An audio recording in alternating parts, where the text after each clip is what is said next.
Everyone knows how to meal prep lunch and dinner, but the pros know you can't forget about snacks. So today I'm going to show you how to make 2 kinds of chicken wraps, Mediterranean, Tex-Mex. Throw everything on a sheet pan, 4 or 5 ingredients, super easy. We'll wrap these in low carb and protein tortillas, and we'll either bake them on a sheet pan or we'll grill them in a grill pan. You got a high protein snack, you can throw in the fridge, the freezer. You've got snacks for days. Haven't calculated the macros on this, but I'm thinking 74 million grams of protein. Let's look at how to make them. For the Tex-Mex version, you'll need 2 peppers. I use a red bell pepper and a poblano pepper. Any peppers work here. If you are using a larger pepper like a poblano, you want to cut it into strips and then slice them in half. You want all your veggie strips to be about the same size. Do the same thing with a medium white or sweet onion, and then add everything to a sheet pan. Kind of toss it all together, unravel those layers of the onion, and then set this aside.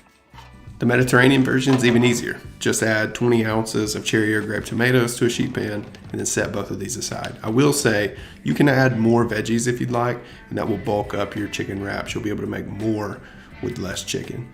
For the chicken, we'll start with 5 pounds of boneless, skinless chicken breast. Get a little over 5 pounds. That way you can trim off some of the excess fat, connective tissue, or skin, and then cut this into thin strips.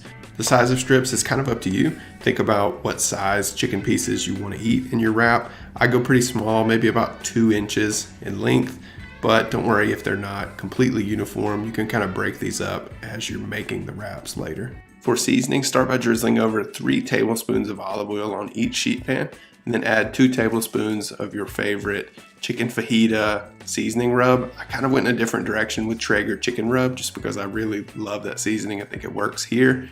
For the Mediterranean, I went with a tablespoon of Cavender's Greek seasoning, which is saltier. So be sure you're keeping an eye on salt. Try not to go over a teaspoon of salt per pound of meat you're using.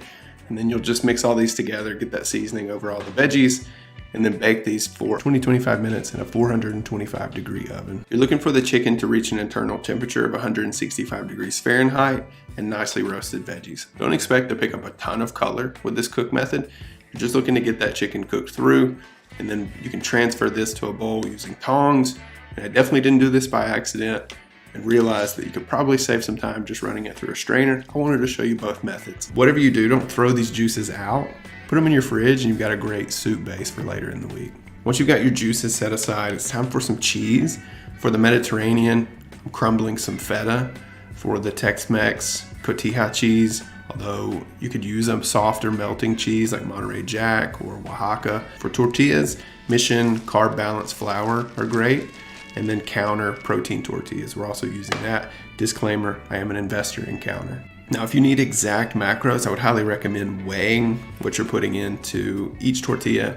You could weigh your entire batch, and then you divide it by how many tortillas you want to use, and you know exactly how many wraps you can make and what the precise macros are for each. Honestly, I'm eyeballing it here because we're not hardcore macro counters. We're just looking for a kind of healthy recipe.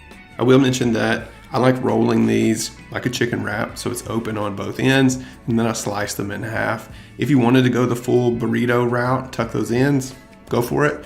It makes it more portable if you're into that kind of thing, but we're going wraps here. Once you've assembled enough to fill up a sheet pan, you can throw some in the oven. You'll see back there behind me, and continue rolling.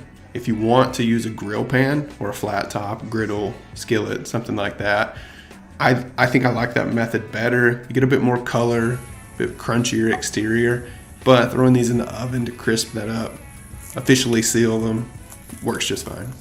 And there you have it. Sheet pan chicken wraps, done and dusted. I like to slice these in half, serve with dips. I'll throw some recommendations in the description below and a link to the full recipe in case you want to print it. Get a bunch of tips on other flavor combos, things to serve these with, reheating tips. I like to throw these in an air fryer at a low temperature. I think they might be even better left over, but they're freezer friendly, all that good stuff. So yeah, that'll be linked below. If you like this video, give it a thumbs up, consider subscribing. We'll see you next time.